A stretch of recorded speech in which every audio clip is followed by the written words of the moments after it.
흰자의 점에 대한 것들에도 이제 두 가지가 있거든요. 자외선을 많이 받아서 변색이 되면서 생기는 거라고 생각하시면 되고,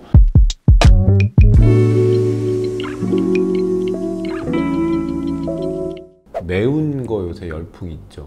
열라면에 이어서 뭐 염라대왕면도 있고, 뭐 유튜브에도 보면 캡사이신 가루 넣어서 막 골탕 먹이는 것도 있고, 그런 거 매운 거 먹을 때 왜 눈물 콧물 나는지에 대한 거 질문을 누가 해주셔가지고, 우리가 미각에서 느낄 수 있는 게 단맛, 짠맛, 쓴맛, 신맛, 매운맛? 네, 근데 이 매운맛을 느낄 때 혀나 입술 주위에 우리가 통증을 느끼는 통점, 앞점이라고 하는 포인트들이 있는데, 신경 포인트들, 걔네들이 통증으로 많이 느낀다고 해요. 그러니까 캡사이신의 매운맛은 사실 어떻게 보면 입에서 맵다라고 하는 것도 있고, 향이나 이런 것 때문에 코 점막에서 맵다라고 느끼는 것도 있는데, 입술 주위에 얼얼한 통증, 그 다음에 목을 타고 식도로 넘어갈 때 그런 통감, 뭐 압박감, 이런 것들에 대한 게 아마 더 많은 느낌이 되는 것 같고요. 우리 이제 뇌에서는 이런 통증을 느끼면 이거 빨리 씻어내야 된다라고 하는 반응이 생기는 거죠. 침샘 분비도 늘리고, 콧물 분비도 늘리고, 눈물 분비도 늘려서 쫙 씻어내려 가는 겁니다. 근데 눈물이 나올 때 그건 당연히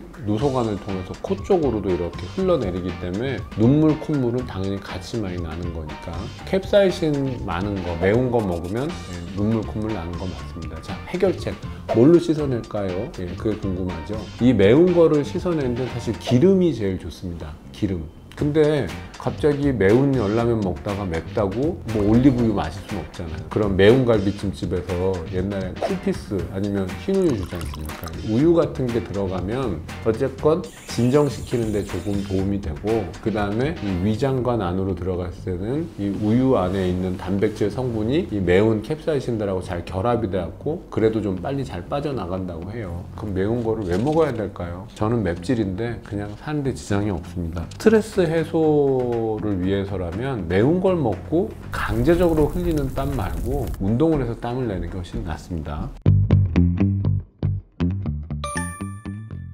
그리고 이 결막 모반, 흰자의 점에 대한 것들에도 이제 두 가지가 있거든요. 우리가 이제 네부스라고 부르는 그냥 결막점이에요. 근데 이제 그거는 흰자에 생기는, 표피에 생기는 일종의 기미와 같은 거, 자외선을 많이 받아서 변색이 되면서 생기는 거라고 생각하시면 되고, 그런 경우에는 특징적으로 보면 그 점을 먹여 살리는 영양혈관, 영양소를 배달하는 피딩 베슬이 없어요.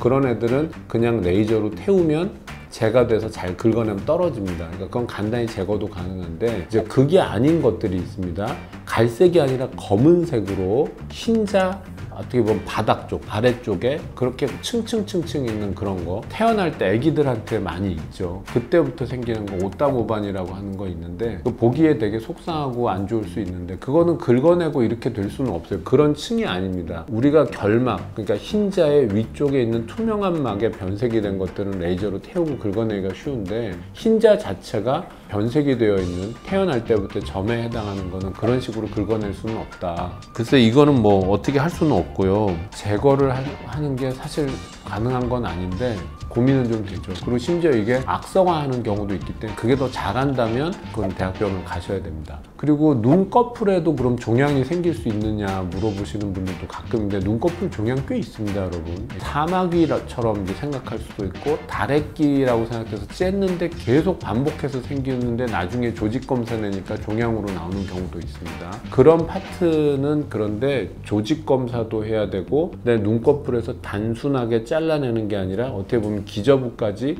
오각형으로 크게 자른데 복원 수술을 해야 되고 해서, 기본적으로 저희 같은 안과 의사들이 해결해 드리긴 좀 어렵고요. 그런 교육을 따로 받으신 분들이 이제 성형안과라고 해가지고 안과 의사인데 성형과 관련된 부분을 또 더 추가적으로 잘 배우시는 선생님들이 계세요. 그런 분들이 잘 해결해 주십니다. 지금까지 안과 의사 김명현이었습니다. 감사합니다.